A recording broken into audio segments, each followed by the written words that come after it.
Don't forget to subscribe and leave a comment on this video saying I subscribed. Let's get into it.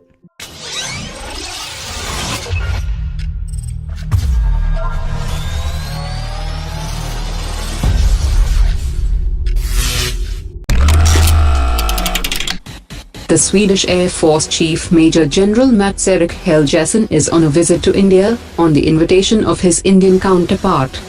The Swedish Air Force Chief has said that if India chooses the Gripen fighter jet, then the Indian government should choose the private Indian company for partnering with Sweden's Saab Group for building the aircraft in India. The offer of the Swedish government is based on the advantages and the strengths of the Gripen fighter jet, and he stated that 95 Gripen fighter jets are currently flown by the Swedish Air Force. He also said that the Gripen is powered by American GE 414 engine, and he hopes that the US, like every other partner, will stick to the agreement. Spread over an area of 10,000 square feet, the Dassault Alliance Aviation Limited houses the full workforce of around 50 personnel, and 10 personnel from Dassault Aviation are training the Indian staff. The unit is currently making the nose cones for Falcon aircraft, which is a business jet manufactured by Dassault Aviation. Letters of approval had been secured from the Ministry of Commerce for 2 more units, and these include a Reliance Thales joint venture and Reliance Components. Thales is a French multinational company, which has plans for a radar systems testing unit in India, while the Reliance Components will pick up miscellaneous orders to make aircraft parts. According to latest reports, the Indian Air Force is now actively considering to hand over the Tejas production line to private companies to fast-track its production. Indian Air Force wants to hand over one production line of Mark 1A to a private company, where the role of the lead integrator for the project will slip out of Hindustan Aeronautics, while HAL will continue to remain the lead integrator for the other line. Defense analysts have suggested that it could be the first attempts to create an alternative aerospace ecosystem in the country, which can manufacture a product from raw material stage till the final finished product, and possible groundworks to shift whole production line towards same supply chain, which will manufacture 201 Tejas Mark II for the Indian Air Force in the near future. According to official sources, the government had followed all laid-down procedures in sealing the Rafale deal with Dassault Aviation, and all provisions laid down in the defense procurement procedure and other guidelines were fully followed in the acquisition of 36 Rafale aircraft.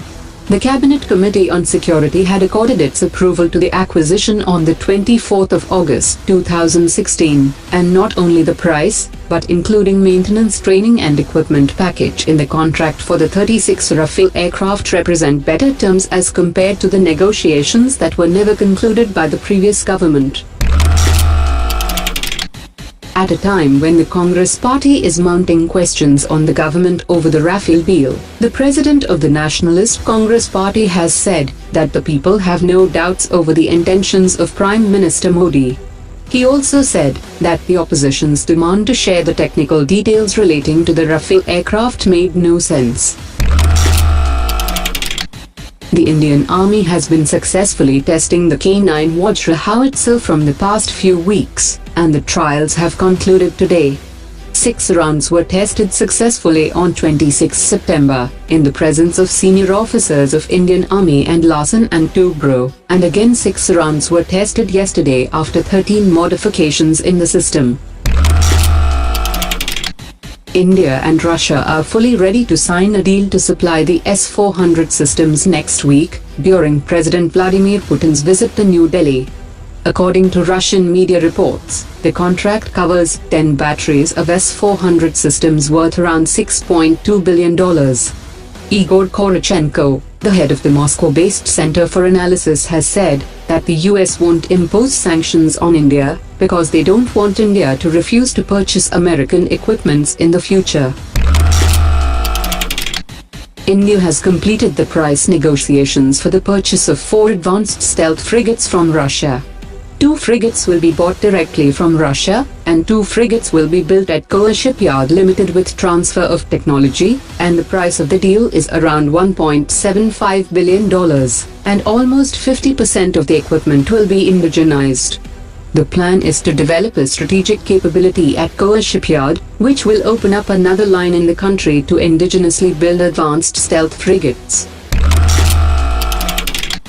The 12th meeting of the Working Mechanism for Consultation and Coordination on India-China Border Affairs was held at the Chinese city of Chengdu to discuss new ways to effectively manage border areas, as well as confidence-building measures to enhance mutual trust.